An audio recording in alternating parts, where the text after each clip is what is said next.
இந்த பாவத்தில் விழுந்து போன மனுஷனுடைய முதல் அடையாளம் என்ன? அடுத்த வசனம் பாருங்க, 13-14 வசனம். அவனுடைய முதல் அடையாளம் என்னன்னு சொல்லுது. உலகத்தில் இன்னைக்கு நடக்கிறதுக்கும் இங்கே பைபிள் சொல்கிறதுக்கும் எவ்வளோ ரெலவன்ஸ் இருக்குது பாருங்க. எவ்வளவு அப்பட்டமாய் இன்றைய உலகத்தை ஆயிரக்கணக்கான ஆண்டுக்கு முன்னாலே விவரிச்சிட்டாங்க. இதெல்லாம் பழைய ஏற்பாட்டில் உள்ள வசனங்கள், இதெல்லாம் அதை கோட் பண்ணுறார். அப்படி பார்த்தீங்கன்னா 2000 ஆண்டுகளுக்கு முன்னால் இல்லை, அதுக்கு முன்னால் எழுதப்பட்ட காரியங்கள். மனுஷன் எப்படி இருக்கிறான், பாவத்தில் விழுந்த மனுஷன் எப்படி இருக்கிறான்ற சொல்லுது. 13-14 வசனங்கள். அவர்கள் தொண்டை திறக்கப்பட்ட பிரேத குழி. அப்போ பாவத்தில் விழுந்து போன மனுஷனுடைய அது விழுந்து போன நிலையை பிரதானமாக எங்கே பார்க்கலாம்? வாயை திறந்தான்னா பார்க்கலாம், பேச ஆரம்பித்தான்னா பார்க்கலாம்.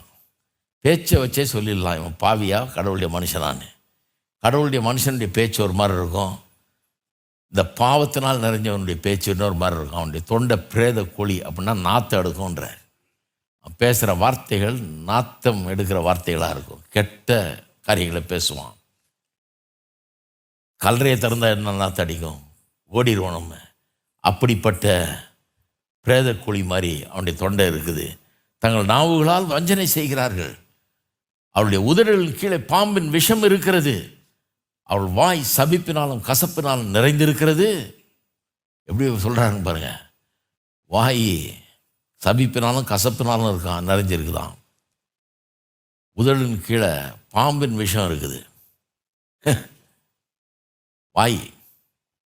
இன்னைக்கு ரட்சிக்கப்பட்டவர்கள் கூட சில நேரத்தில் இந்த பாவ குணம், பாவத்தின் ரெசிடியூ இருக்குது இல்லை, மிச்சம் மீதி இருக்கிற பாவம், அது திடீர்னு வெளிப்படும். பார்த்துருக்கிறீங்களா? சில கோயில் சண்டைகள் அதெல்லாம் யூடியூப்பில் இருக்குது நிறையா.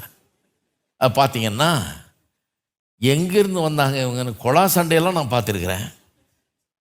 நான் சின்ன பையனாக இருக்கும்போது 4:30 மணிக்கு என்னை எழுப்பி விடுவாங்க. நானும் என் தம்பியும் போய் ரோட்டில் இருக்க குழாயிலேருந்து தெருமனையில் போய் அங்கேருந்து குடங்குடமாக தண்ணி எடுத்துகிட்டு வந்து பெரிய ட்ரம்மு 2 ட்ரம்மை நிரப்பணும். அப்போ தான் தண்ணி வீட்டில்.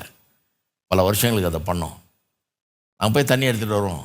அங்கே நிறைய பெண்கள் காலங்காலத்தில் வந்துடுவாங்க எடுக்குது. அவங்களோட லைனில் நின்று நம்மளும் எடுக்கணும். இப்போ கொலா சண்டைன்னா என்ன கேளுங்க, எனக்கு தெரியும் நல்லா. அப்படிப்பட்ட சூழ்நிலையில் நாங்கள் இருந்த அந்த இடத்துல அவங்களோட அக்கா அம்மான்னு பேசி ரொம்ப நேக்காக அவங்கள டீல் பண்ணி அவங்க ஒத்துழைப்போடு தண்ணி எடுத்துகிட்டு வந்து நிரப்போனாங்க. இது ஒரு பெரிய, அதுக்கு ஒரு பெரிய ஞானம் வேணும். அதில் இதெல்லாம் பார்த்துருக்கிறேன். அங்கே கூட பரவாயில்ல, தேவலாம் ஏதோ சண்டை போட்டுக்குவாங்க, ஆனால் நல்லா இருப்பாங்க மற்ற நேரம். இவங்க எங்கேருந்து வந்தாங்கன்னு தெரியல, சர்ச்சுக்குள்ளே இருக்கிறாங்க. இருந்துக்கிட்டு அவங்க பேசுகிற பேச்சு, நடந்து கொள்ளுகிற விதம் பார்த்திங்கன்னா என்ன ஆளுங்க இவங்க, என்ன குவாலிட்டி, என்ன இதுன்னு ஒன்றும் புரியல. அந்த மாதிரி இருக்கிறாங்க. சர்ச்சா இது, கிறிஸ்தவர்களா இவர்கள்?